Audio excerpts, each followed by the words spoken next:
할렐루야. 아멘. 할렐루야. 아멘. 아멘. 자, 오늘 여러분들과 함께 읽었던 사도행전 10장 1절에서 8절까지의 말씀을 통해서 편견을 버리자, 이러한 제목으로 은혜를 나누고자 합니다. 따라 해봅시다. 편견을 버리자. 편견을 버리자. 우리 인간들에게 살아가는 가운데 이 편견이라는 것이 아주 무섭습니다. 사람이 선입견 하나를 잘못 갖고 있으면 그 상대방에 대해서 수많은 실수를 저질러도 이것이 잘못인지조차 모르고 행할 때가 많이 있다는 거예요. 오늘 하나님 은혜 가운데 사도행전 강해가 쭉 이어지는데 벌써 10장에 도달하게 되었습니다. 여러분, 사도행전에 아주 크나큰 세 가지의 사건을 꼽으라고 하면 첫 번째 사건은 무엇이냐? 이 사도행전의 대표적 사건이라고 말할 수 있는 오순절 성령 강림 사건이다, 이렇게 말할 수가 있어요. 사도행전 안에서 가장 중요한 세 가지 사건, 그 첫 번째를 꼽으라면 오순절 마가다락방에서 임하신 성령 강림 사건이에요. 이 사건이 왜 중요합니까? 성령이 강림하심으로 말미암아 무슨 시대가 시작된 거예요? 교회 시대가 시작됐다는 거예요. 교회를 통해 하나님이 임하시고 하나님이 구원하시고 하나님이 역사에 가시는 이 새로운 장이 펼쳐졌다는 것을 사도행전에서 큰 종을 뻥 치면서 시작되는 것을 우리에게 보여주고 있습니다. 그 두 번째, 무슨 사건이 가장 중요한 사건 중에 하나냐? 우리가 지난번에 살펴봤던 우리 기독교의 가장 원수격인 사울이라는 한 젊은이가 다메섹으로 예수 믿는 사람을 체포하러 가다가 그 도상에서 빛을 본 거예요.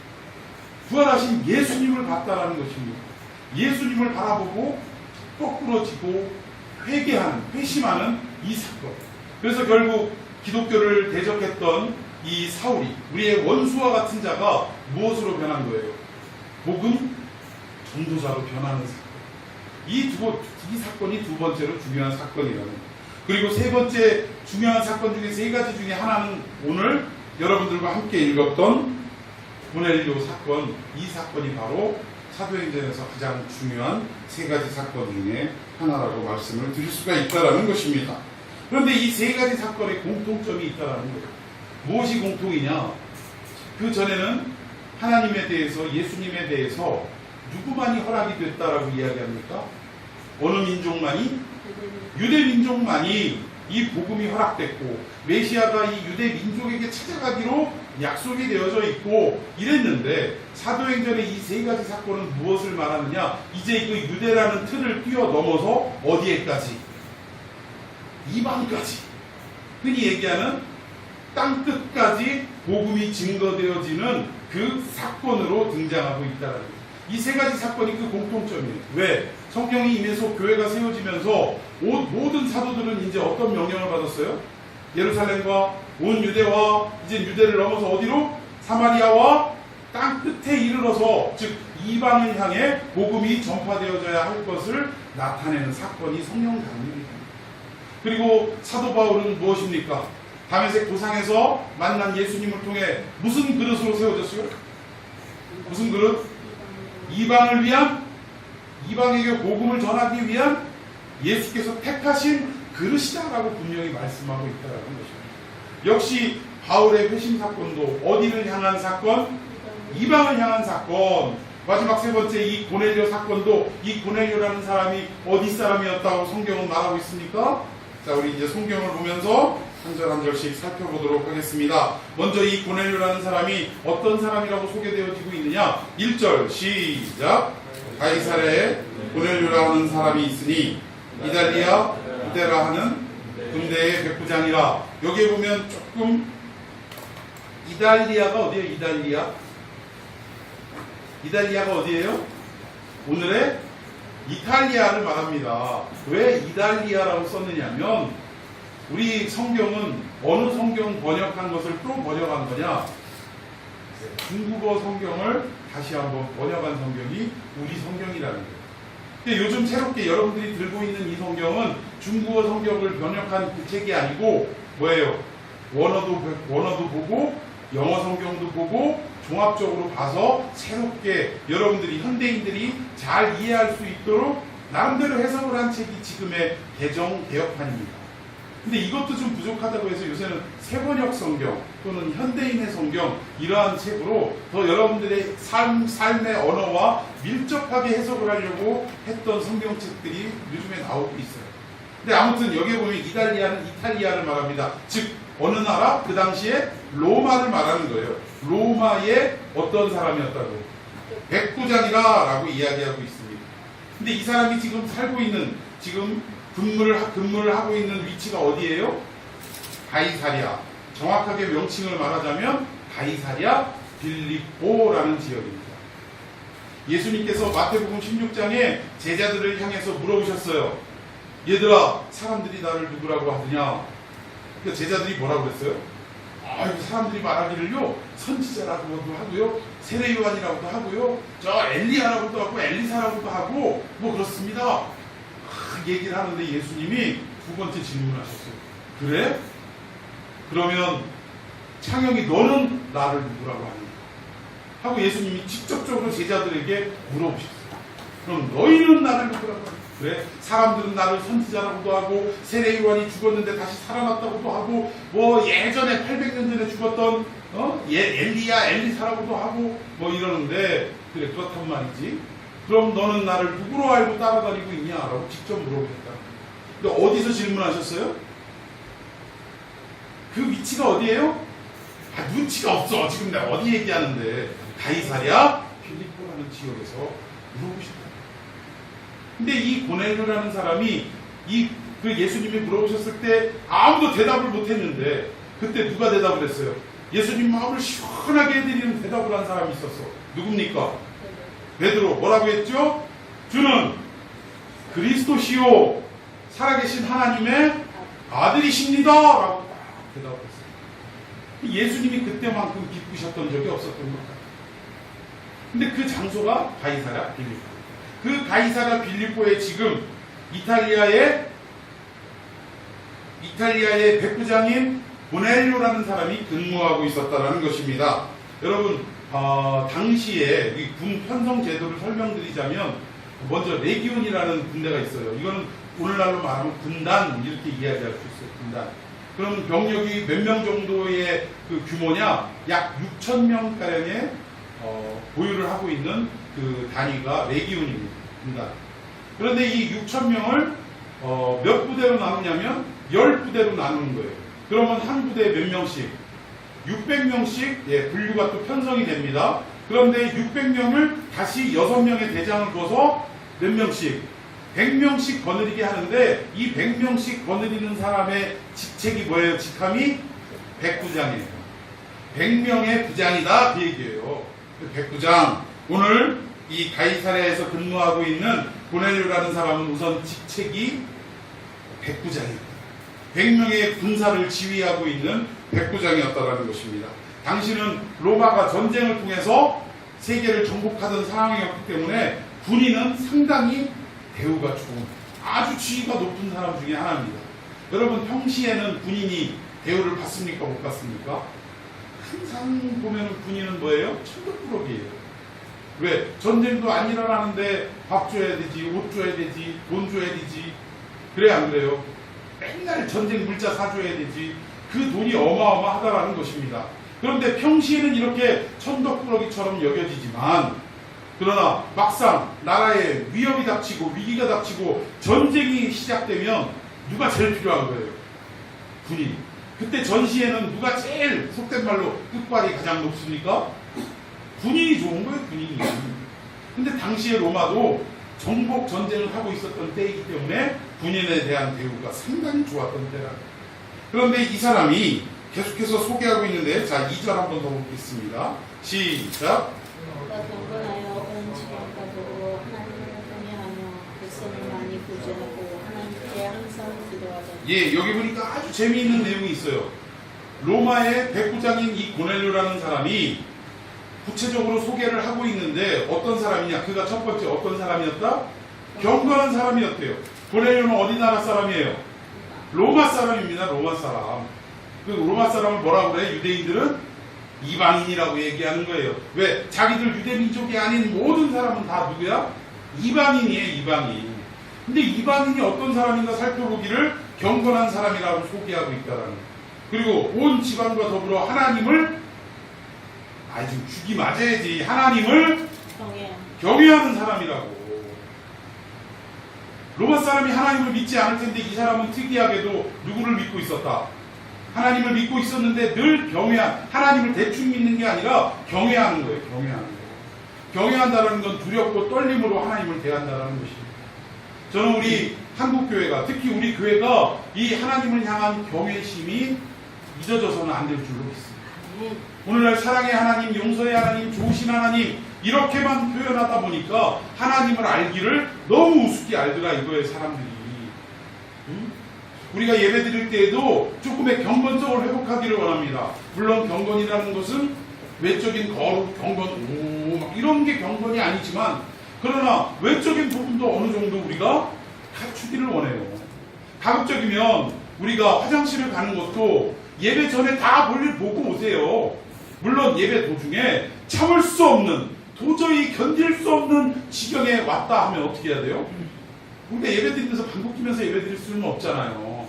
예배 드리면서 막 어떻게 막 견디지를 못하면서 예배 드릴 수는 없잖아요. 그럴 때는 조용하게 다른 사람들에게 최대한 피해를 끼치지 않고 예배의 집중도를 흐트러치지 않는 선에서 조심히 화장실을 갔다 오면 됩니다.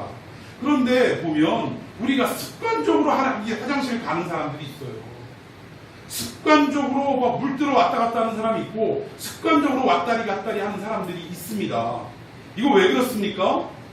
예배에 대한 경건성이 희박하기 때문에. 여러분 한번 생각해 보십시오. 만약 이 자리가 여러분들이 예배 이 자리가 사실은 더 아주 중차대한 자리인데 만약 이 자리가 대통령을 모신 간담회를 하는 자리라고 생각해 봅시다. 시민들을 모아놓고 대통령이 가운데 앉아서 시민들의 이야기를 듣는 그런 자리라고 합시다. 여기서 여러분들 화장실 가고 싶다고 막 벌떡 일어나서 왔다 갔다 할 수 있는 용기 있는 사람 손 들어보세요. 여기 지금 대통령이 앉아 있어요.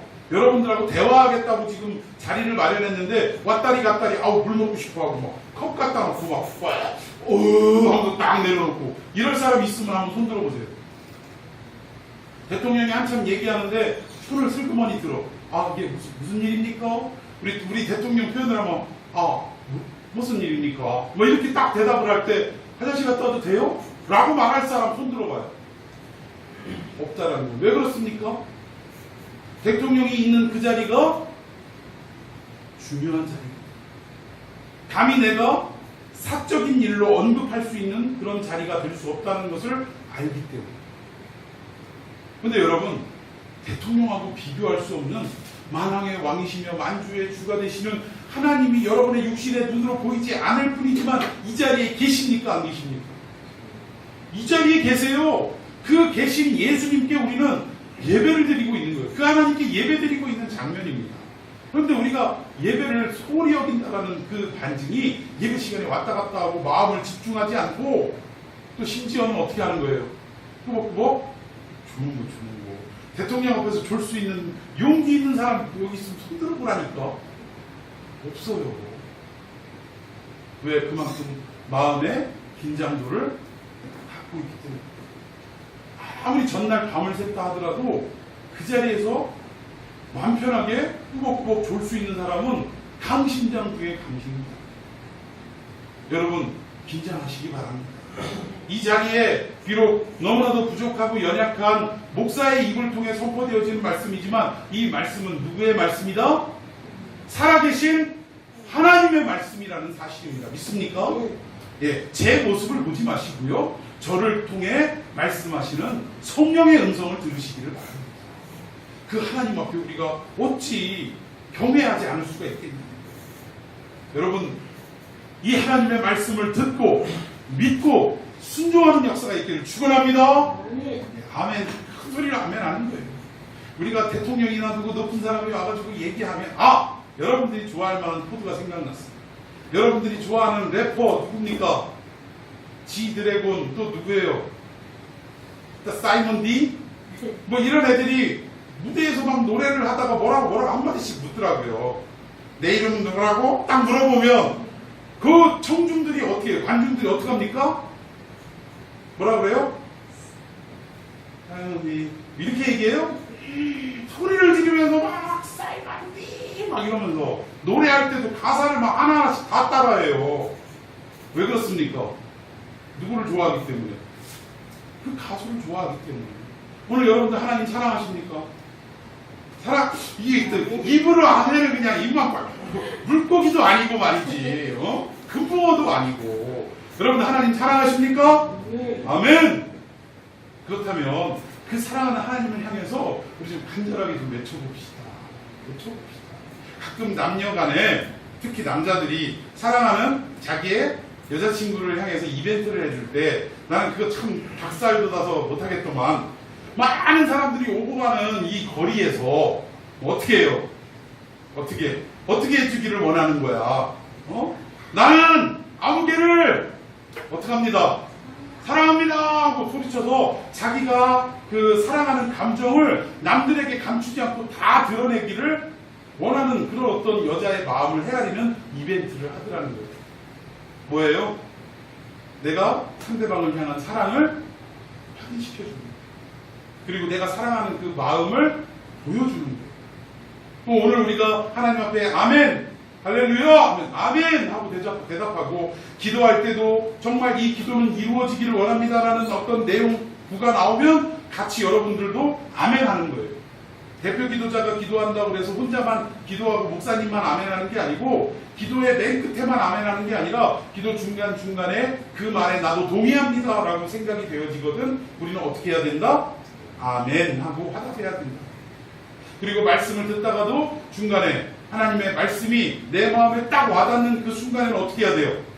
아멘 하고 화답을 해야 한다는 것이죠. 여러분 믿습니까?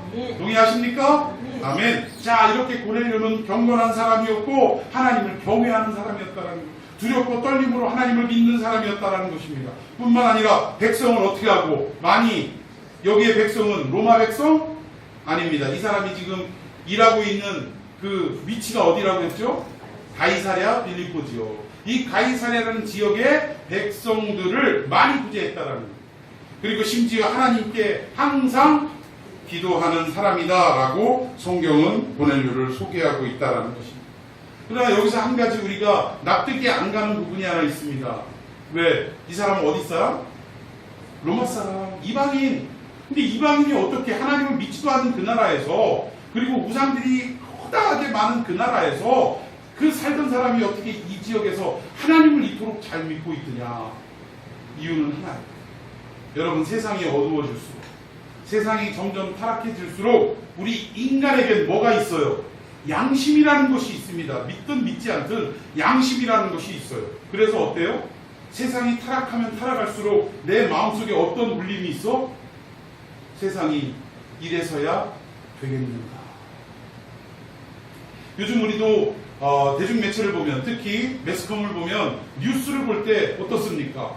아주 사건 사고가 나올 때마다, 또는 심지어 저는 참 못마땅한 것 중에 자꾸 요즘 그 영화나 드라마들이 점점 그 난폭성이, 심지어는 어떤 뭐 살인 사건을 다룬다거나 이럴 때의 어떤 그런 살인의 방법이 극도로 잔인해져 가는 것을, 점점 인간성을 상실해가는 범인의 심리 상태를 부각시키는 영화와 드라마들이 너무나 많더라고요. 흔히 얘기해서 상대방의 아픔을 공감하지 못하는 걸 뭐라 그래요? 사이코패스라고 합니다. 이런 사람들의 상황을 자꾸 이렇게 부각하면서 만드는 드라마와 영화들이 너무나 많다라는 거예요. 문제는 뭐예요? 그것을 보고 답습하는 사람이 많아진다는 것입니다. 인간의 존엄성에 대해서 점점 어때요?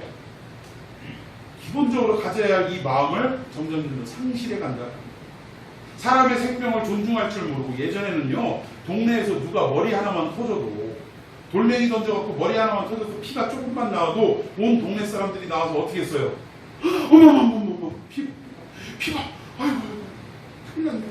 이 집 저 집에서 막 된장 한 주먹씩 껴갖고 와, 그냥 머리에다 촥촥 얹어주고 막 큰일 났다고 막 하면서 생명에 대한 존중이 있었어요. 근데 요즘은 어떻습니까? 사람이 사고가 나서 길바닥에서 생명을 잃어가고 있는 모습을 보면서도 119에 전화 한 통화 해주는 사람이 요즘은 자꾸 생기더라고요. 요새는 의인이라고 해서 막 자꾸 생기고 구제해주고 구원해주고 구출해주고 이런 어떤 의인들이 자꾸 생기더라고요. 그런데 지금 우리 가까운 이웃 중에 중국이라는 나라는 사람이 길바닥에서 쓰러져서 죽어가는데도 사진 찍고 있기 바빠요. SNS에 올리려고 사진 찍고 있기에 바쁘고 전화 한 통화 안 해주고 구급차를 불러주는 사람이 찾아보기 힘들다.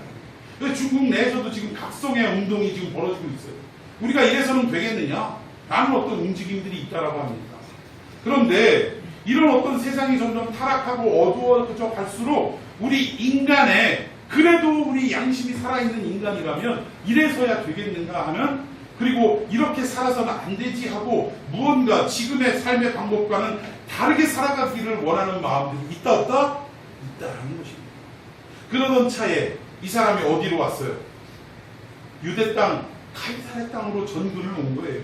근데 그 땅의 백성들은 로마 본토 사람들과 달리 타락하고 음란하고 퇴폐적인 삶을 살아가는 것과는 달리 어떻습니까? 하나님이라는 신을 믿는데 경건히 섬기고 일주일에 2번씩 금식하고 하나님 앞에 예배드리고 이런 경건한 삶을 살아가더라는 거예요. 율법을 지키고 이런 모습을 보고 어떻게 된 거예요? 마음에 감동이 되고 동화가 돼서 나도 이렇게 하나님을 섬겨야겠다라고 하나님을 영접하고, 지금의 하나님은 어떤 하나님? 유대의 하나님, 유대교의 하나님. 이 하나님을 영접하고 또 율법을 잘 지키면서 그 사람들을, 그 지역 사람들을 구제하고 어려운 사람 살펴주는 이런 일들, 그리고 시간을 정해놓고 하나님께 항상 기도하는 삶을 살아갔더라는 사실. 여러분, 고넬료는 이러한 사람이었다라는 것입니다. 그리고 우리도 이 부도덕한 문화가 점점 짙어질수록 우리는 어떻게 해야 돼요? 이런 시대일수록, 아무런 거리낌 없이 죄를 짓는 이 시대일수록 우리는 더욱더 어떻게 해야 된다? 하나님의 말씀을 듣고 이 말씀대로 살아가야겠다라는 결단이 우리 안에 있어져야 한다는 것입니다. 여러분, 인간이 아무리 타락했어도 잘못을 저지르고 나서 그것을 잘했다, 보람있다 라고 이야기하는 사람은 없더라는 거예요. 여러분, 생각해 봅시다. 밤새도록 집에 안 들어가고 노름을 했어요. 노름을 했어요. 아침 해가 뜰 때까지 노름을 다 하고, 대부분 노름이 딱 끝났을 때 대부분의 주머니는 두둑합니까? 텅 비었습니까? 텅 비었죠. 텅 빈 주머니에 손을 싹 쑤셔놓고 그 노름방 바깥을 나오면서 간밤은 참 보람이 있었다 라는 사람 있어요 없어요? 없어요. 그럼 대부분 어떻습니까? 내가 미쳤지. 밤잠 안 자고 내가 뭐한 짓인가? 그리고 이거 우리 아들 등록금인데 그 등록금 내야 될 시간은 다가오는데 노름으로 다 잃었으니 이건 내가 미친 놈이지, 내가 죽일 놈이지 라고 후회하고 자기의 잘못된 삶의 모습을 어떻게 해요? 탄식하는 게 보통 인간의 모습이라는 것입니다. 저는 여러분들도 한 가지 지혜가 있기를 원하는 것은 그런 잘못된 일들을 당하고 내가 미쳤지 하고 후회하고 회개하기보다는 그러한 잘못을 저지르기 이전에 이것은 하나님도 기뻐하지 않고 내 인생에 아주 오점을 남기는 행위다라는 것을 깨닫고 여러분들 지혜롭게 잘 피해가는 역사가 있기를 축원해 드리겠습니다. 우리의 마음에는 막 욕심이 생겨요. 하고 싶은 욕망이 생겨요. 그러나 그 욕망을 따라가다가 내 인생이 쉬운 말로 패가망신하지 라는 지혜가 있어야 됩니다. 오늘 내가 당장은 즐겁다 할지라도 내일 부끄러움 처하고 내일 쫄딱 망하는 삶이 온다라는 것을 안다면 오늘의 그 일들은 참을 수 있다. 저는 여러분들의 삶이 그러기를 바랍니다. 자, 오늘 고넬료는 그렇게 경건한 삶을 살아가는 사람이었다라는 거예요. 그런데 이 고넬료의 신앙의 틀이 확 바뀔 수 있는 전환점이 오늘 본문의 사건이라는 것입니다. 자, 3절부터 교독하겠습니다. 하루는 제9시쯤 되어 환상 중에 밝히 보매 하나님의 사자가 들어와 이르되 고넬료야 하니,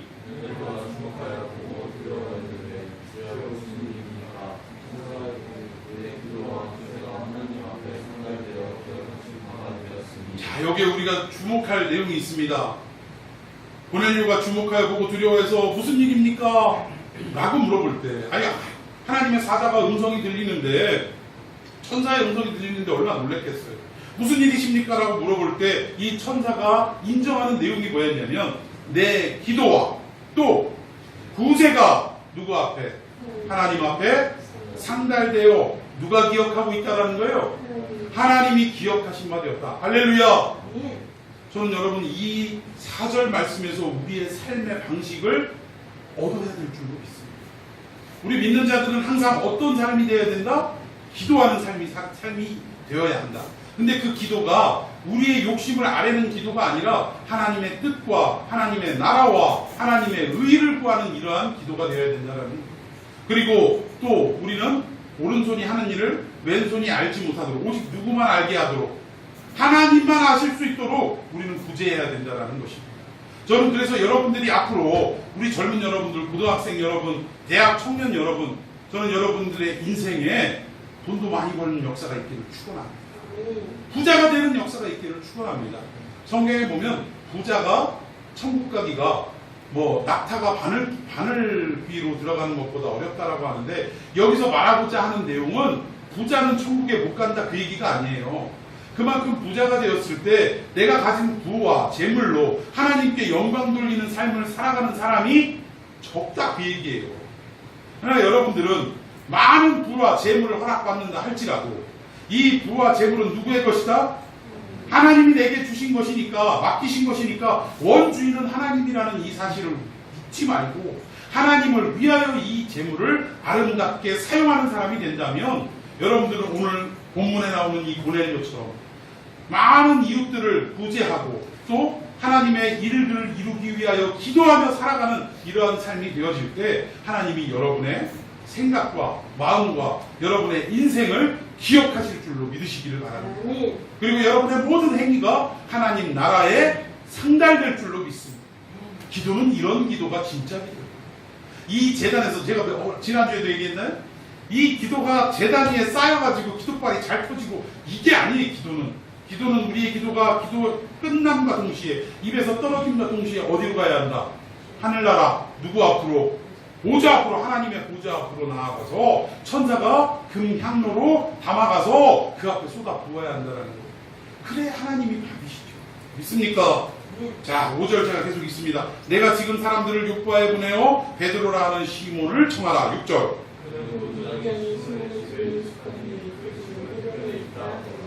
마침 말하던 천사가 떠나매 고넬료가 집안 하인 둘과 부하 가운데 경건한 사람 하나를 불러 자 오후 3시쯤에 고넬료에게 환상을 보여주셨어요. 어떤 환상입니까? 욕바로 가면 무두장이가 뭐예요? 가죽을 다루는 사람. 혹시 여러분들 순 우리말로 이런 사람을 뭐라 그래요? 가파치라고 합니다. 들어봤어요? 옛날에 좀 유명했던 핸드백하고 구두를 만드는 그 수제품으로 만드는 회사가 있었는데 그 회사 이름이 가파치예요. 상당히 고가였는데 그 회사가 요즘 안 보이더라고요. 근데 아무튼 이 가죽 제품을 직접 다루고 만들고 고치고 이런 일을 하는 사람들이 무두장이. 이 무두장이 시몬이라는 사람 집에 찾아가면 그 집에 누가 있다라는 거예요. 예수님의 12제자 중에 베드로라는 사람이 그 집에 있을 텐데 어떻게 하라는 거예요? 그 베드로를 너희 집으로 모셔다가 즉 고넬료의 집으로 초청해서 모셔다가 뭐 하라는 겁니까? 예배를 드려라. 신방 예배 드려라 라는 환상이 고넬료에게 나타났다라는 것입니다. 그리고 이 환상과 동시에 베드로라는 사람에게도 또 환상이 임했다라는 거예요. 자, 그 환상이 어떤 건지 살펴보겠습니다. 제가 먼저 읽습니다. 이튿날 그들이 길을 가다가 그 성에 가까이 갔을 그때에 베드로가 기도하려고 지붕에 올라가니 그 시각은 제6시더라.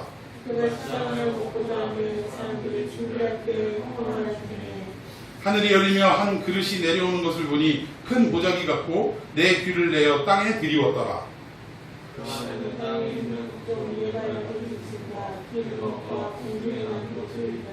13절 같이 읽습니다. 또 소리가 이르되 베드로야 일어나 잡아 먹으라 하거늘. 자, 베드로에게 보여준 환상은 하늘로부터 내 귀퉁이가 늘어진 보자기 같은 게 내려온다라는 거예요. 그런데 그 보자기 안에 뭐가 들었나 하고 딱 봤더니 율법에서는 먹지 말라라고 그만 그 부정한 것들이 그 안에 우글우글 하더라는 거예요. 그 부정한 것들이 보통 어떤 것들일까? 자, 율법에서 먹지 말라고 금한 것들, 이것은 부정한 것이니 먹지 말라 이런 것들은 주로 어떤 거냐면 육지에서는 이 4발 달린 짐승 중에서는 두 가지를 충족하지 않으면 다 부정한 것입니다. 첫 번째 뭐예요? 발굽이 쪽이 갈라져야 돼. 쪽이 갈라지면 발굽이 두 개로 나눠지는 거 얘기합니다. 대표적인 짐승 뭐 있습니까? 소가 있죠. 말은 굽이 갈라지지 않고 통굽이에요. 하나예요. 갈라져야 돼요. 이렇게 생긴 반 있죠. 네, 요거 소가 그렇습니다. 그리고 돼지가 그렇습니다. 이런데 근데 이거 중에서도 또 하나는 뭐냐면 되새김질을 해요. 그러니까 쪽이 갈라지고 발굽이 갈라지고 되새김질을 하는 짐승은 정한 짐승이라 먹을 수 있고 그 외의 것은 부정한 짐승이다. 그러면 소는 되새김질을 합니까 안 합니까? 합니다. 그러니까 정한 짐승이에요. 근데 돼지는 쪽은 갈라졌지만 되새김질을 안 해요. 그래서 부정한 짐승이다. 그래서 유대인들이 가장 천시하는 직업 중에 하나가 돼지 치는 사람, 양도목자를 가장 천시했다는. 뭐 그 외에도 뭐 지렁이, 뱀, 뭐 이런 것들, 기는 것들, 이런 것들은 다 부정한 짐승이라는 사실. 근데 이 부정한 짐승, 율법으로 볼 때는 가까이 하지 못하고 손대지 못할 이런 것들이 보자기 안에 가득한데 하늘에서 무슨 소리가 났냐면 베드로야 일어나서 그것을 어떻게 하라는 거예요? 잡아 먹으라 라고 명령했다. 근데 이 명령을 들었던 베드로는 뭐라고 대답을 했냐? 자, 14절 함께 읽습니다. 시작. 베드로가 이르되 주여 그럴 수 없나이다. 손대고 깨끗하지 않은 것을 내가 듣고 먹지. 자, 여기 베드로의 대답은 뭐가 다 담겨 있냐면 베드로의 그 신앙적, 율법적, 그 유대교적인 전통과 관습과 고집과 경험과 선입견이 다 담겨 있는 대답이라는 거예요. 지금 소리는 어디서 났어요? 하늘로부터 명령이 내렸어요. 무슨 명령? 일어나 잡아 먹어라. 그런데 하늘로부터 하나님께서 지금 명령하고 계시는데 지금 하나님을 향해서 율법을 주신 율법의 주인 되신 하나님이 먹으라 하는데 그 먹으라 하신 하나님께 지금 베드로는 뭐라고 말하고 있다고요? 그럴 수 없나이다. 이 부정한 것을 절대 손댈 수도 없나이다 라고 대답했다는 거예요. 그러니까 이거는 하나님이 먹으라면 먹을 수 있지. 여러분 이걸 알아야 돼요. 우리가 죄를 지으면 됩니까 안 됩니까? 죄를 지으면 안 되죠. 그러면 하나님은 죄를 짓는 분입니까 아닙니까? 아니죠. 그럼 하나님이 하시는 일마다 다 죄가 아닌 선한 일만 하십니까? 그렇습니까? 네, 아멘인 것 같지만 100% 답은 아니에요. 여러분 하나님이 착한 일만 하신다? 이거는 100% 답이 아닙니다. 100% 답은 뭐예요? 하나님이 하시는 일이 100% 착한 일, 선한 일. 무슨 말인지 이해 가세요? 하나님은 선한 일만 골라 하시는 분이 아니라 하나님이 하시는 모든 일은 선한 일이다. 이게 바른 명제라는 거예요. 그런데 지금 하나님이 잡아 먹으라 하면 율법적으로는 그것이 잘못일 수 있지만 율법을 주신 주인 되신 주님이 먹으라 했을 때 그 말을 지키는 것은 결코 율법을 어기는 일이 아니라는 사실입니다. 율법을 뛰어넘는 하나님의 명령을 순종하는 역사라고. 그런데 베드로는 율법적인 신앙의 관점이 신앙의 관념이 율법에 머물러 있기 때문에 어우 저걸 어떻게 가끔 보면 그런 거 있죠. 교회 안에서 우리 믿는 사람들도 교회 안에서 젊은이들은 좀 여러분들은 이해가 공감이 좀 되겠습니다만 앞에 나와가지고 미니스커트 입고 찬양 인도하는 거 여러분 어떻게 생각하십니까? 해도 돼요 안 돼요? 해도 된다. 손 들어보세요. 미니스커트 그것 좀 입어도 된다. 손 들어보세요. 상당히 보수적이네. 그럼 미니스커트는 절대 안 된다. 손 들어보세요. 그럼 어떡하라고? 바지를 입어라? 바지를 입어라? 자, 사실은 우리가 미니스커트를 좀 피해야 될 이유는 딱 한 가지예요. 이게 기독교적이다, 신앙적이다, 아니다. 그걸 떠나서 왜냐하면 회중들의 시선을 찬양에 몰입하게 하고 오직 예배에 몰입하게 해야 될 예배자가 자기의 몸을 드러내서 자꾸 시선이 우리 특히 막 정렬이 불 끓듯이 일어나는 청년들, 우리 학생들, 청소년들은 어때요? 자꾸 시선이 어디로 가? 화면 가사로 안 가고 눈 감고 하나님께 예배에 집중 안 하고 자꾸 눈을 어디로 가? 이렇게 하고 쳐다본다는 거. 어디를? 미니스커트 입은 자매의 다리를 본다. 그래서 앞에 서는 사람들은 미니스커트를 피하는 게 좋고 화려한 장신구를 피하는 게 좋다. 막 귀걸이 이따만한 거 막 버스 손잡이 같은 거 막 달고 달랑달랑 하면서 막 찬양하세요 할 때마다 달달달달 거리면 어딜 쳐다보겠어요. 여기만 쳐다본다라는 거예요. 그래서 그리고 막 목걸이 반짝반짝 할 때마다 뭔가 이렇게 빛이 비치는 각도에 따라서 반짝하면 뭐지 하고 사람들이 쳐다보니까 가급적 장신구도 피하는 게 좋다. 그냥 수수하게. 그리고 찬양하는 사람들이 마이크를 잡고 노래 부르는데 손톱에 빨간 매니큐 막 길어가지고 막 이렇게 하고 타는데 어디를 볼까 사람들이? 매니큐의 시선이 이게 볼랑 보는 게 아니라 사람이 이렇게 눈에 띄게 되는 거예요. 그래서 뭐 좀 피하는 게 좋다. 이런 거는 저는 인정합니다. 그런데 이런 분들이 있죠. 좀 나이 드시고 보수적인 특히 장모님들 같은 우리 보수파 이 장모님들 같은 분들 어때요? 막 난리가 납니다. 막 볼을 막 떨면서 소염을 투는 소리를 해요. 아니 하면서 이럴 수는 없다고 말이에요. 뭐가 이럴 수도 없는데요. 그 이유는 뭐예요? 경건하지 못해. 거룩하지 못해. 아니 술집 여자도 아니고 어떻게 저렇게 입냐 이거. 그리고 머리를 좀 노랗게 좀 심하게 노랗게 염색하고 올라오면 아니 어디 이게 술집 여자도 아니고 머리를 저렇게 이런 분들이 아직도 많이 있다라는 거예요. 근데 여러분 그래서가 아니라 왜 그렇습니까?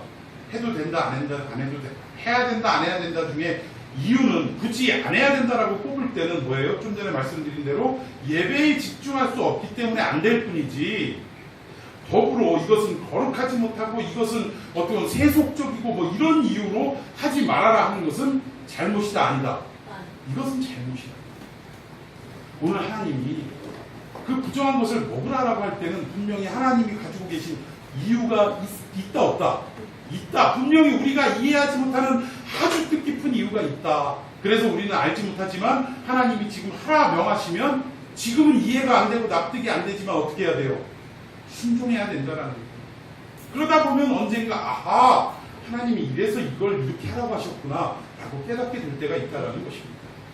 그런데 베드로는 자기의 신앙적 선입견 때문에 편견 때문에 이럴 수는 없지요. 아니 하나님 아무리 어떻게 이런 걸 먹으라고 합니까? 라고 하나님 앞에 대들었다라는 거예요. 부인했다고 거절했다라는 것입니다. 자, 이런 거절하는 베드로에게 하늘에서 다시금 음성이 들리는데 어떤 음성이냐? 15절 시작. 또 두 번째 소리가 있으되 하나님께서 팬들까지 하신 것을 내어 속되다 하지 말라 하더라. 여기에 보면 야, 좀 전에 설명드린 내용이에요. 내가 깨끗하게 했는데 너 무슨 말이 많냐? 하라면 해! 하고 하나님이 다시금 말씀하셨다라는 것입니다. 이 말씀을 들을 때 이 베드로는 이 신앙적인 편견을 버리지 못하는데 편견이라는 게 서두에도 제가 말씀드렸지만 얼마나 무서운 거냐면 여러분 중세시대 이 종교적 편견 때문에 수많은 무슬림들이 죽어나갔던 사건이 있습니다. 그게 뭐예요? 중세 유럽 십자군입니다. 십자군 전쟁. 이유가 뭡니까? 그게 참 설명드리자면 긴데 간단한 내용들이에요. 당시에는 신교가 생기지 않았을 때니까 그 구교 그거 하나뿐이었어요. 그런데 이 구교의 그 많은 어떤 천주교 지도자들이 잘못된 신학적 해석을 했다라는 거예요. 무슨 신학적 해석을 했느냐? 대표적인 게 뭐냐면 너희들 천국을 가야 되는데 천국 가기 전에 어디를 들렸다 간다고 해요? 연옥이라는 곳을 들렸다 간대요. 그래서 사람이 죽으면 연옥에서 대기하고 있다가 다시 거기서 발령 나면 천국 가든지 지옥 가든지 한다는 거예요. 그러면서 하는 말이 이 땅에서 이미 죽은 사람들도 남아있는 가족들이 뭘 하면 헌금을 하거나 어떤 그에 따른 헌신과 봉사를 하면 그것을 무슨 개념이라면 보속이라고 해요. 보속. 그러니까 어떤 뭔가를 대신해서 뭐 잘못 저지른 것을 대신 어떻게 갚기 위해서 하는 행위들을 보속이라고 합니다. 이 보속의 행위로 돈을 내면 어떻게 된다? 천국행 티켓을 살 수 있다. 이걸 뭐라고 그래요? 세계사 안 배웠어? 면죄부라고 그래요. 죄가 사해지는 티켓이에요. 면죄부를 팔았다라는 거예요. 그리고 이것을 넘어서 귀족들에게는 십자군 전쟁에 가서 믿지 않는 무슬림들을 쳐 죽이고 무찔러야 비로소 우리가 천국 갈 수 있는 어떤 뭐가 생긴다, 조건이 생긴다 라고 해서 많은 귀족들이 칼을 차고 창을 들고 그 십자가 전쟁에 참여를 했다라는 것입니다. 그래서 그 땅에 수많은 무슬림들을 죽음으로 내모는 사건이 있었다는 거예요. 지금도 무슬림들이 유럽 사람들을 미워하고 우리 기독교인들을 미워하는 이유가 그때 그 편견으로 일어난 그 잘못된 사건 때문에 그렇습니다. 근데 여러분, 하나님은요, 단 한 번도 이방인들을 그런 식으로 생명을 막 이렇게 뭐 이유 없이 뭐 가나안 사건이라든가 이런 아말렉 사건, 이거는 보면 하나님이 반드시 합당한 이유가 있습니다. 그런데 이유 없이 믿지 않는다는 이유로 사람들을 함부로 해치고 함부로 대하고 이러라고 합니까? 안 합니까? 그러지 않아요. 오히려 이방 사람들의 영혼을 구제하기 위해서 어떻게 해요? 목숨 걸고 생명 걸고 그 죽음의 땅으로 선교사로 파송받아서 가서 전도하다가 이름 없이 빛도 없이 어떤 사람은 목 잘려 죽이기도 하고 어떤 사람은 살아있는 채로 톱으로 잘려 죽기도 하고 끓는 가마솥에 그냥 집어넣기도 하고 나무에 묶어놓고 밑에서 불 떼서 다 죽기도 하고 오만 가지의 방법으로 순교를 당함을 감수하면서 복음이 증거되고 그 땅의 사람들도 무상을 버리고 하나님께 돌아오기를 원하셨더라는 사실이에요. 여러분 믿습니까? 하나님은 그러신 분이에요. 그런데 오늘 이 더러운 것, 부정한 것을 먹지 말라라고 하셨던 하나님의 의도는 바로 여기에 있다라는 것입니다. 오늘 여기 보자기 속에 들어있는 부정한 짐승들은 바로 누구를 상징하냐? 이방 사람들을 상징합니다.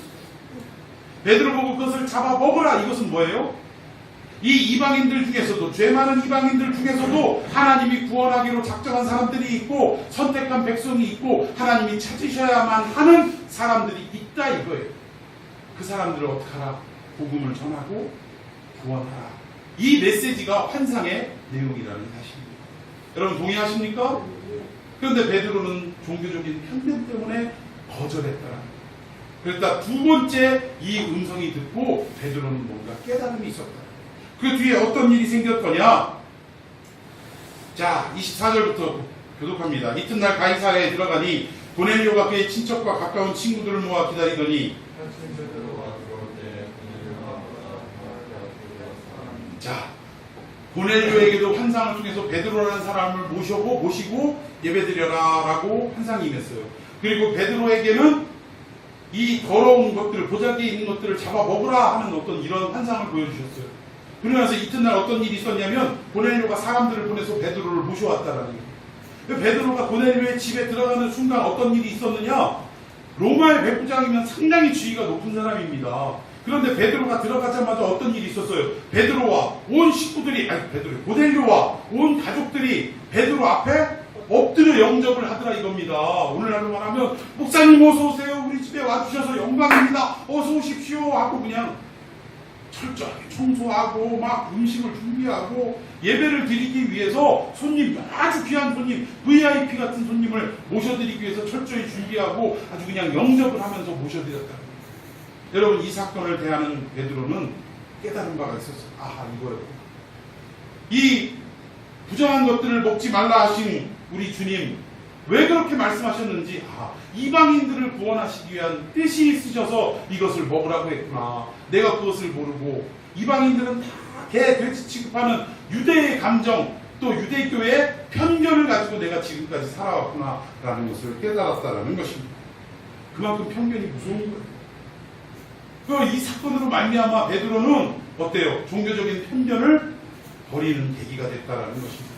그리고 훗날 이 편견이 깨짐으로 말미암아 어떤 큰 사건이 예비되어 있느냐? 유대의 종교 회의가 일어나게 됩니다. 그 회의는 어떤 거냐면, 자, 뭐 시간 관계상 제가 그냥 설명드릴게요. 잊지 맙시다. 바울과 바나바가 예수 그리스도의 보혈로, 예수 그리스도를 믿음으로 우리는 구원을 얻는다라고 열심히 가르쳤다라는 거예요. 열심히 가르쳤는데 아니 어떤 유대교 선생들이 그 교회에 들어와서 하는 말이, 바울과 바나바가 말하기를 예수 믿으면 구원받는다고 했죠? 네, 그렇습니다. 맞기는 해요. 그러나 그것만으로는 부족합니다. 그럼 어떻게 해야 구원받을 수 있습니까? 온전한 구원을 얻으려면 예수님을 믿음과 동시에 여러분들 남자들은 할례를 행해야 됩니다. 왜? 유대교인들은 할례를 행함으로 말미암아 유대교에 소속이 됐다라는, 어떻게 보면 우리로 얘기하면 세례받고 교인이 된 것 같은 이런 어떤 의식 절차가 있었고, 그러니까 여러분들도 할례를 받아야 하나님 백성 될 수 있습니다. 라고 강조를 했다라는 것입니다. 그래가지고 이런 잘못된 선생과 선생 교사들과 바울과 바나바가 편을 나눠가지고 대판 싸운 거예요. 무슨 소리냐? 예수님만 믿기만 하면 구원받지 뭔 소리 하고 있냐? 그러니까 이 사람들은 아니다. 할례를 받아야지 뭔 소리 하냐? 이게 나중에는 붙어갖고 크게 붙었는데 이 장로들이 도저히 이거를 어떻게 판단을 못 내리니까 하는 말이 뭐예요? 그만해라. 이거 우리끼리 싸울 일이 아니고 본 예루살렘 교회에다가 한번 사도들에게 물어보고 뭐라고 대답하는지를 한번 들어보자 해서 파송을 보냅니다. 그래서 이곳에서 회의가 벌어졌는데 유대인들 지도자들이 난리가 난 거예요. 아니 틀린 말 한 것도 아닌데 뭔 소리냐? 아 할례 받아야 맞지. 그리고 이쪽에서는 복음주의자들은 무슨 소리 하고 있냐고. 예수님 믿으면 그것으로 끝이지. 그것으로 구원이 있지. 라고 막 오히려 애싸움이 무슨 싸움으로 번진 거예요? 어른 싸움으로 번진 거예요. 걷잡을 수 없이 막 싸우고 난리가 났는데 이때 이 싸움을 딱 종식시킨 사람이 누구냐? 베드로. 베드로가 어떻게 대답을 하는지 한번 살펴보도록 하겠습니다. 자, 9절 말씀만 한번 읽습니다. 시작!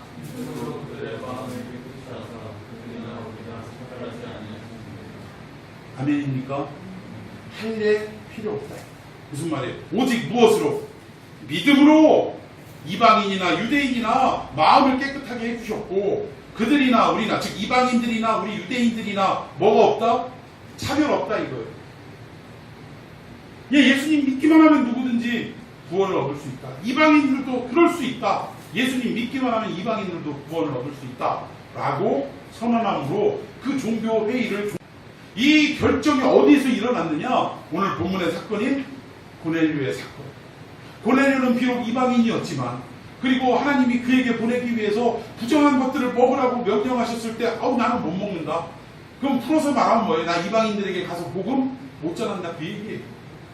근데 하나님이 내가 거룩하다 한 것을 네가 더럽다고 하지 말라 해서 가서 먹으라 할 때 이게 무슨 환상인가 고민했지만 결국 고넬료가 초청해서 그 집에 갔더니 세상에 유대인들이 자기를 복음을 가지고 찾아온 자기를 영접하는 것보다 훨씬 더 융성하게 그를 영접하더라고요.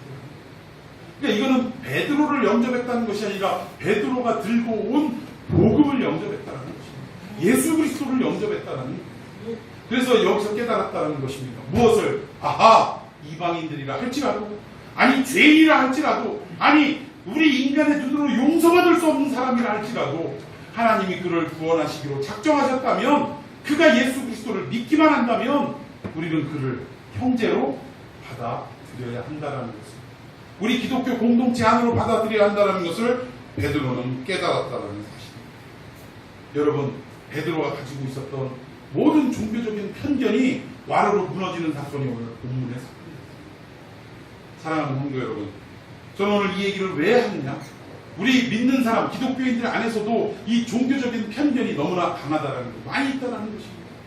내가 하나님을 내 생각대로, 내 경험대로 하나님을 그냥 이 모양 저 모양으로 만들어 놓고 이렇게 믿어야 잘 믿는 거야 라고 판단하고 그렇게 믿지 않는 사람들을 우리는 어떻게 해요?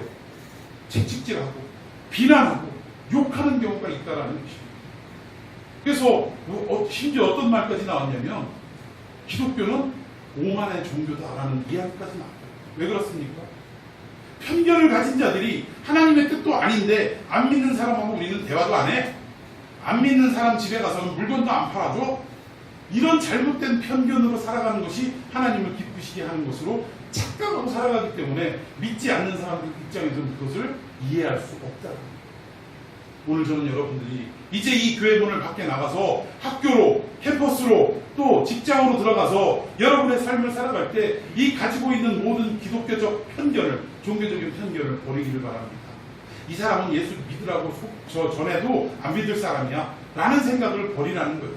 왜? 믿지 않고 술 잔뜩 먹고 뭐 아주 못된 짓 하고 이런 사람이라 할지라도 이 사람을 하나님이 불렀는지 우리는 알 수 있다 없다?